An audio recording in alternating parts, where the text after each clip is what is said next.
Hey awesome friends, welcome back to the channel. Today we have a new waifu in. So this is the third Kima from Dunu. We had the Kima 1, which was okay.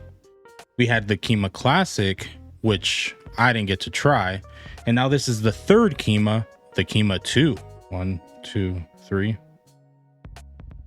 Thank you to HiFiGo for sending this in for review. They didn't ask that I say anything in particular, just to give it an honest review, and that's what we're here to do. So the Kima 2 is a $119 IEM with a 10mm dynamic driver inside. The overall unboxing of the Kima 2 was very simple. There was some presentation. You open the box, there's the waifu stand in there, and then under that, it's the IEMs. And then everything else is just kind of under that in the carrying case. As far as the accessories go, there is a lot here and a lot of really good stuff, not just a lot of jank.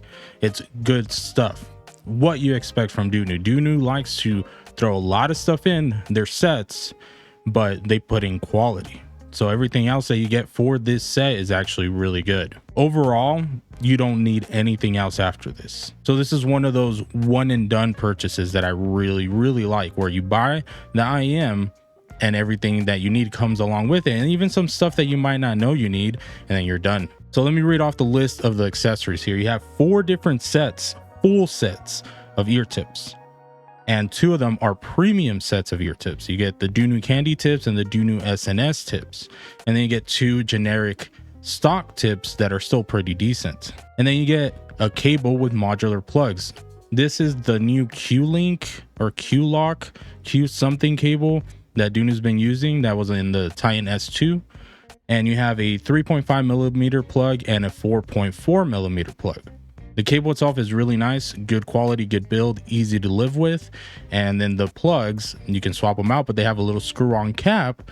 That way they don't fall out. It's not just friction fitted, it's actually a screw-on cap, which is best. I need like every single IEM ever to have these. It's just a really good system and it's useful, but also smart and safe. And you get one of Dunu's really nice carrying cases that very similar to what you see with the Alpha 3, also with the Talos, and I believe the other Kima. There was a lot of sets that have this carrying case, this same overall design. It's just this one's a little bit bigger, it feels like. It also doesn't have the little elastic straps on the side, so it opens completely. And along with that, you also get one of those little protective IEM nut sacks, the little pouches you can put the IEMs in for transport. That way they don't get scratched up or banged up moving around in the case.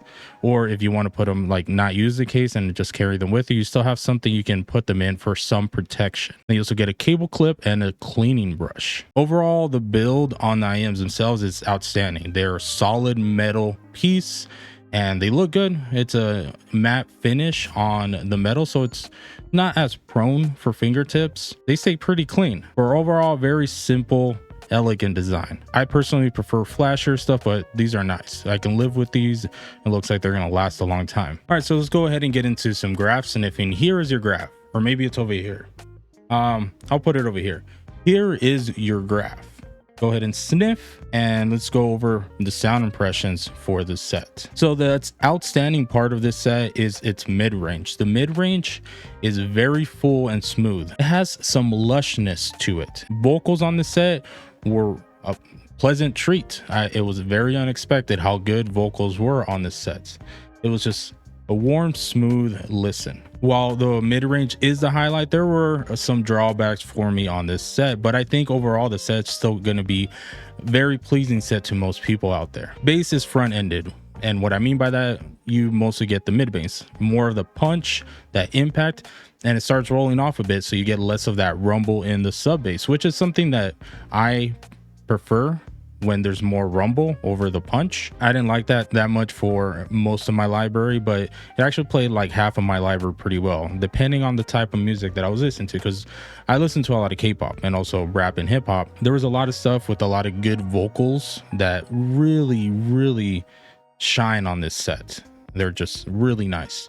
But then there is some stuff that's a little bit busier or a little bit more bass heavy that just wasn't as good on this. The treble does fall off a little bit after the mid-range, which gives the mid-range a little bit of a darker tone. So even some vocals, especially like female vocals that were a little bit pushed up more, a little bit brighter, weren't as bright as usual compared to my other sets, and they didn't have that airiness to them. Treble overall was fine. It was a little bit dark in the mid treble, but then it was fine after that. Still had a little bit of air, a little bit of sparkle, but not much. And then there was a usual spike with the single DD sets that I always deal with, but on this set it wasn't that bad. Overall, the set was really good on slower stuff, so a lot of ballads or a lot of slower R&B kind of type of stuff, it was fine. For example, in Number One Girl by Rose, that song was amazing on this set. Her vocals just were full. They weren't lively, but they were lush and smooth, very rich. And all the strings, well, no, not strings, I think it's piano. The piano keys in that one, no, I think there's strings, I don't know, go listen to it. It's a really good song. They were just really full, musical, very nice and mellow, but still vibrant. But then in her other recent song with Bruno Mars, I think it's called something, I don't know. That one is a little bit more upbeat, a little bit faster pace, and it has a lot more, you know, kick drums. It's more of like a pop rock type song. That song struggled a bit on this set because in that lower mid-range, things get kind of congested a bit, especially when it's a lot faster. It was fine, it was passable, there was nothing wrong with it. It's just that was like one of the things. It's just that lower mid-range, it's really lush and full, and when stuff really needs all of that, there's less space and all the sounds are kind of competing for it. Texts overall were okay, maybe a little bit below average. Details weren't as crisp and defined. Imaging was okay, stage was okay. It's just everything was fine. It was good enough for you to enjoy the music and appreciate the musicality of it, but it wasn't technical or wowing, clean or crisp or anything like that. It was more on the softer side. And now let's go over a cope set and broke set for this set. It took me a while to go through all the sets I've tried and try to find a match for this, because there's not many sets like this that are cheaper, but I did find one that it's kind of a copy cope set for this. Like it's almost there, but it's a little different. And that is a SimGot's EA 500. It has that fullness in the lower end. Overall, that set is a lot sharper, brighter with the treble, and also feels a little bit leaner. So even though it is, you know, similar type of tuning and presentation where you get the front ended bass that rolls off, not much rumble, more kick and punchiness, with that treble being so boosted, it does make it feel a little bit leaner either way. And then vocals do end up being a lot more sibilant on the EA 500 compared to the Kima 2.